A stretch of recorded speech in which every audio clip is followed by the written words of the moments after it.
higit na malaki yung budget na ibinigay sa public works kesa sa education sector. Article 14 Section 5 that the education sector should be given the highest allocation budget priority. Walang iba, education sector. And in spite of the fact, yung findings ng EDCOM 2, yung Second Congressional Commission on Education, kalunos-lunos ang estado ng ating education sector. Halos lahat ng grade 4 students sa public school walang kakayahan maging grade 4. Halos lahat ng grade 4 students dapat grade 1 lang. Ganyan kalala ang education sector natin. Patuloy na magiging mangmang ang sambayan ng Pilipino. So anong klaseng kinabukasan magkakaroon tayo? Kawawa ang kabataan Pilipino.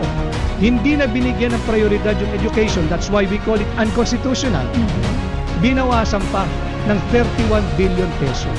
Ganyan kalala ang administrasyon ni Bongbong Marcos, hindi prioridad ang kabataang Pilipino.